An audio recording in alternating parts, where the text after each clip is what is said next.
What I Learned Losing $1 Million by Jim Paul and Brendan Moynihan. What I Learned Losing $1 Million from 1994 is a story of a trader's rise to the top and the bad decisions that cost him a fortune. It examines the psychological and behavioral dimensions of market trading and asks why traders sometimes abandon all reason and allow losses to keep mounting until they become unmanageable.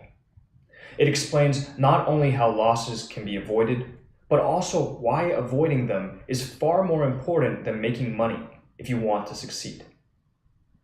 Who should read this? Traders who want to understand how psychology might affect their decision-making. People who want to understand how we rationalize and justify loss. And anyone interested in getting rich by trading. Who wrote the book? Jim Paul grew up in a poor family in Kentucky.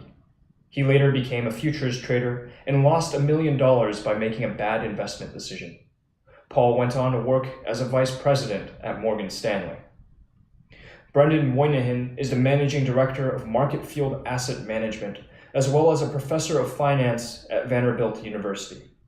He is the author of Financial Origami: How the Wall Street Model Broke. What's in it for me? Learn to come up trumps from a man who lost it all. Why do bubbles burst and markets crash?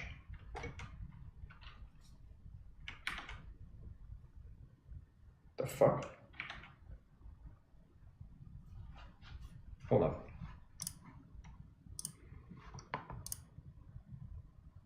The fuck? How did that make noise? It's muted.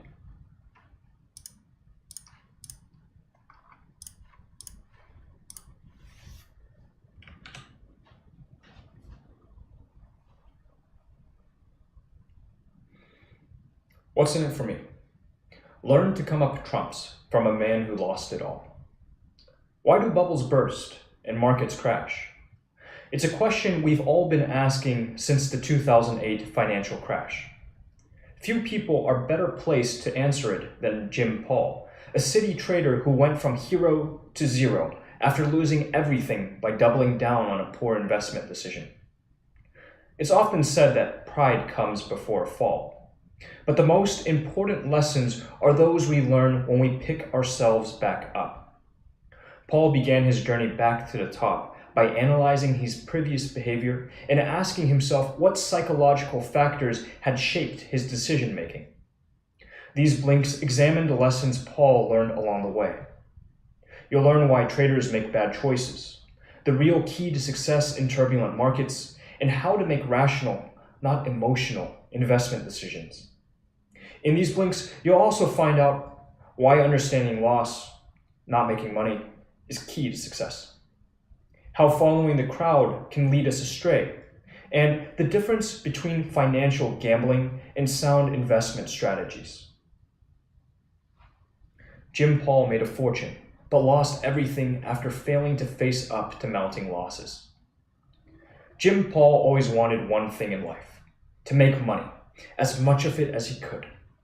Decades later, he was on top of the world and had just made $248,000 in a single day. He'd reached the top young and was brimming with self-confidence.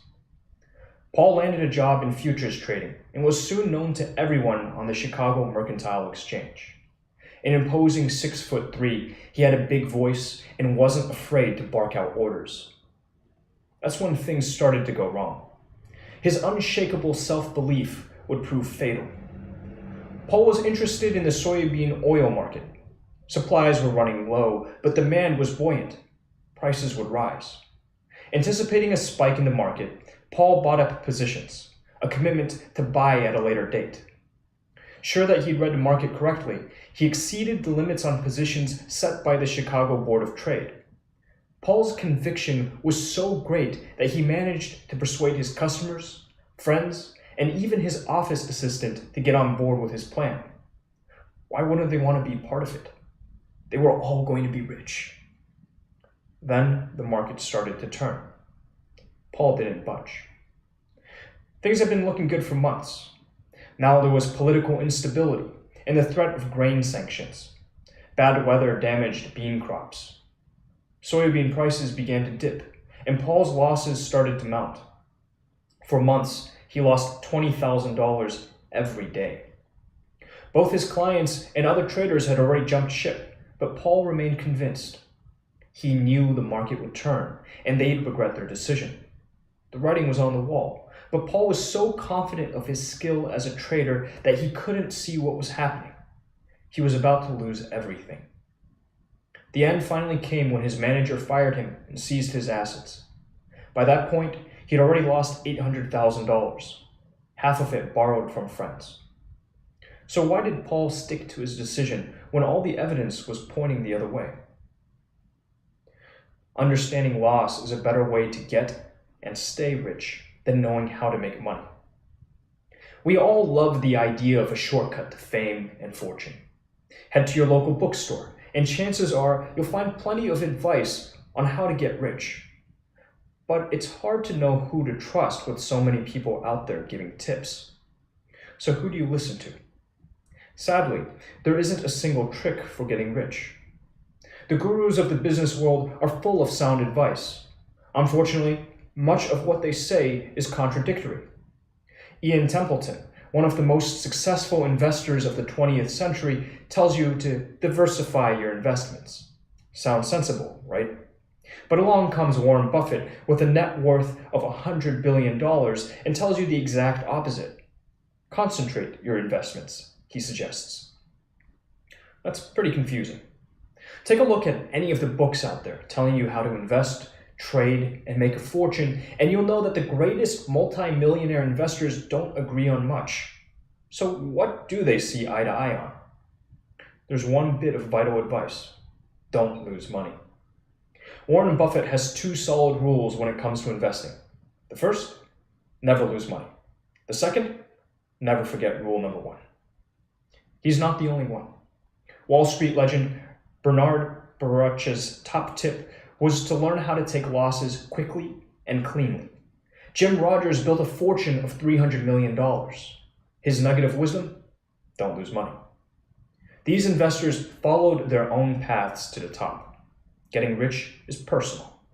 What they all had in common was that they knew how to minimize their losses. When Paul set about rebuilding his empire, he realized that his future success depended on internalizing this lesson. How should loss be understood? What's the best way of processing it? Most importantly, how can losses be avoided or at least minimized?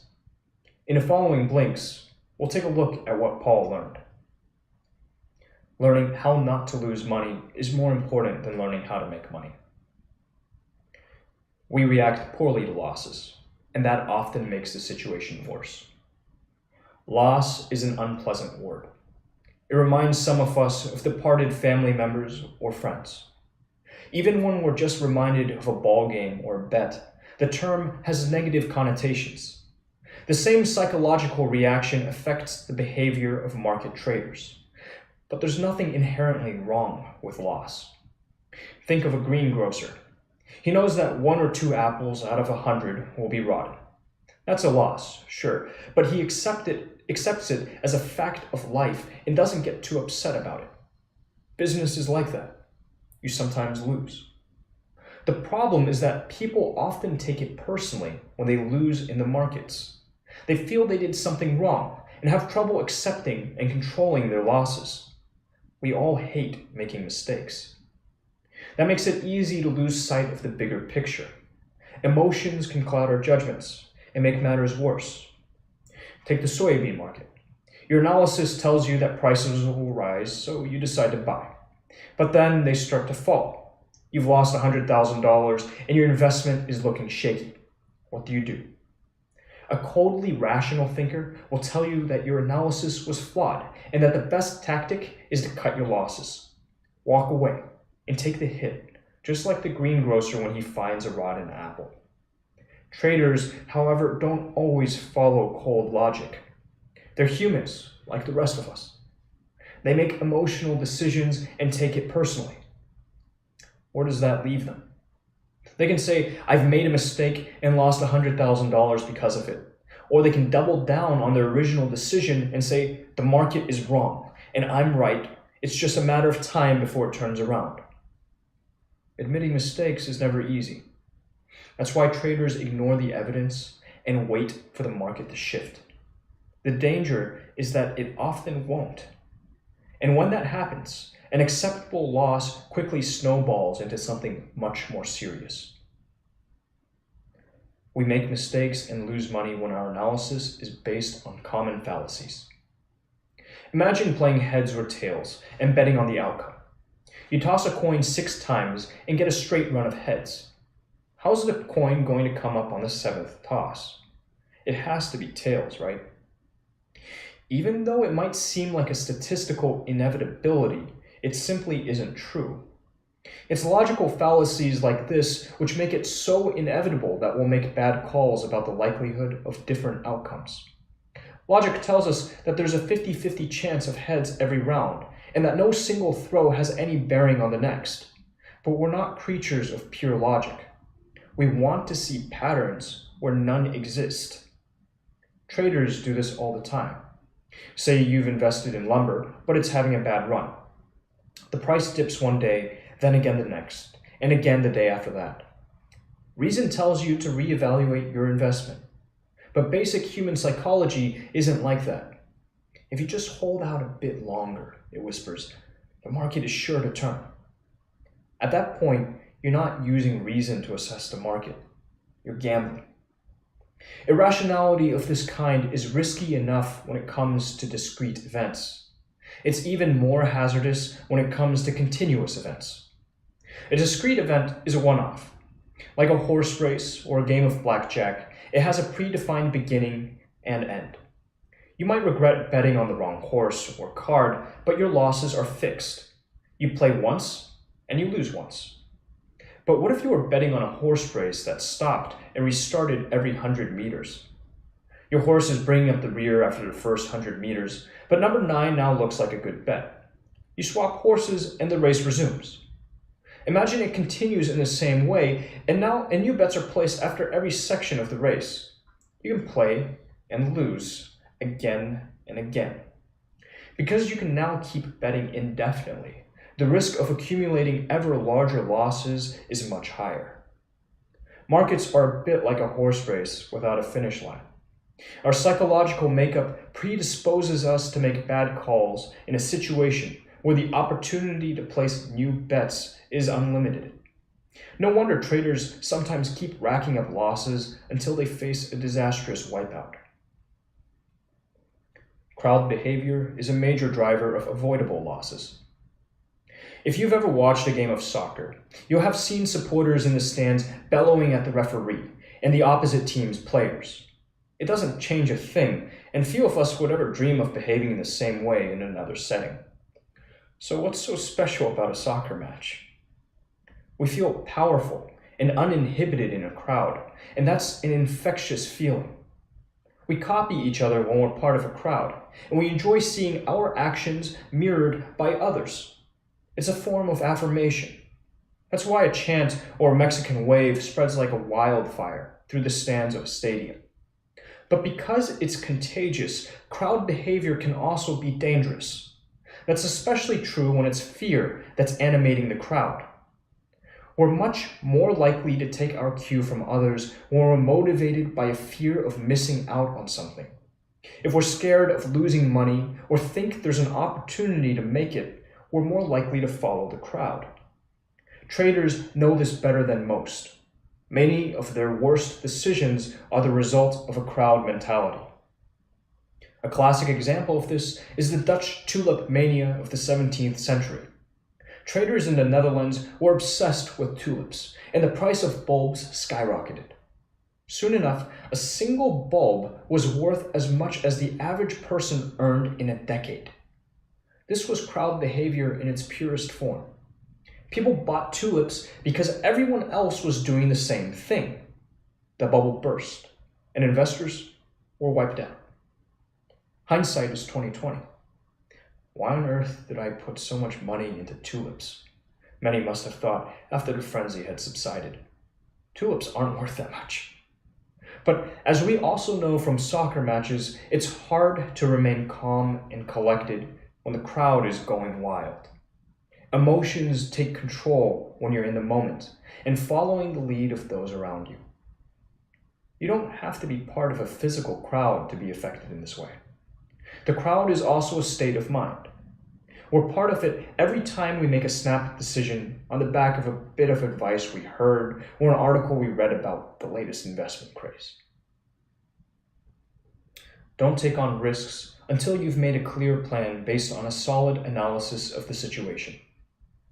The investment banking firm Morgan Stanley enjoyed a great run of success throughout the 1980s and 1990s. What was their secret? In a word, planning. Morgan Stanley was known in the business for its forensic attention to detail. Both best and worst case scenarios were included in its scrupulous planning process. There were occasional complaints that this slowed the firm down, but as one of the firm's traders put it, we don't make mistakes. The reason for this painstaking planning was simple. A good plan reduces the likelihood of emotions taking over the decision-making process later on. To prevent that, it's vital that you ask yourself the big questions before you invest. What sort of investments will you be making? Long-term or short-term? What rules will you set to guide your decisions? Will you be the sort of trader who waits for timber prices to hit a predetermined target before buying? Or are you more likely to be the investor who offloads their soybean portfolio when bad weather has been forecast? Don't just answer these questions in your head. It's important to put pen to paper so that you'll have a mission statement to refer to if things go south. A plan is a good start, but you'll also need a trusted source of information. Solid investment decisions are based on a clear-eyed analysis of the situation rather than the hearsay of the crowd. Start with the facts, not your hunches. Whether you choose to base your analysis on recent stock volume figures or price-to-earnings ratios, it's important to stick to your sources if you want to avoid following Jim Paul's example of doubling down on a bad decision despite all the evidence. As the famous psychologist Edward de Bono once observed, a person will use his thinking to keep himself right. So don't rely on your thoughts or emotions. Focus on the facts. A solid plan is essential, but it's not enough. In our next blink, we'll turn to the final building block of success. While you will still lose some money with a plan, you are certain to lose all your money, eventually, without one. Don't enter the market until you know how you're getting out.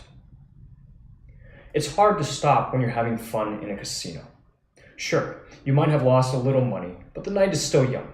The drinks are flowing, and who knows, your luck might just turn. But as anyone who's been in that situation will tell you, the easiest way to lose money is to fail to get out in time. Take Bob. He's a trader who trusts his gut. He got a great deal on timber and snapped plenty of it up at $30. He knows it's going to hit $50 by the end of the month. Nice work if you can get it. Then the market takes a nosedive and timber hits $20. Well, that's markets for you, Bob thinks. I'm in it for the long haul. I'll get my money back soon enough. His pals on the trading floor all agree that the price will recover, and Bob sticks it out. When it plummets to $10 months later, he's forced to accept a massive loss. So what was Bob's mistake? He racked up unnecessary additional losses because he didn't have a fixed exit strategy. We've seen that markets are a lot like a horse race without a finish line. It's up to you to turn this continuous event into a one-off. That means setting a limit on how much you're willing to risk losing and getting out once you hit that point. You can set your threshold in different ways. You might want to peg it to a concrete figure or performance indicator, like a percentage reduction in trade volume. Or you could keep it simple and say you'll get out by a specific date. Whatever you choose, planning your exit before you enter a market is the only surefire way of ensuring that your decisions won't be affected by emotions, logical fallacies, or the behavior of the crowd. The art of sound investments is knowing how to cut your losses and get out in time. Plan your exit before you enter the market. How much can you afford to lose? Once you've got a number, stick to it. It's the only way that you'll know you're making reasoned decisions, not following your gut or the crowd. Final summary. The key message in these blinks. Financial losses quickly spiral out of control when we make emotional decisions and don't think clearly. Careful, rational planning sets you up for success. There are 100 ways to get rich, but there's one thing everyone who has made and kept their fortune has in common. They know how to avoid and minimize losses. Actionable advice. Analyze your decision-making process. Take a moment to think about how you make your financial decisions. Do you always start out with a clear plan and guidelines to which you can refer later? Or do you sometimes make impulsive decisions or find yourself going along with the crowd? Be honest. Remember, to err is human. But once you start recognizing how emotions can get the better of logic and start dictating decision-making, you'll have taken the first step to making better decisions. Suggested further reading, The Obstacle is the Way by Ryan Holiday. In The Obstacle is the Way, Ryan Holiday brings the age-old wisdom of Stoic philosophy up to date. By examining the struggles of historical figures of inspiring resilience, Holiday shows not only how obstacles couldn't stop them, but more importantly, how these people thrived precisely because of the obstacles. Holiday shows how we can turn obstacles to our advantage and how we can transform apparent roadblocks into success, both in our businesses and our personal lives.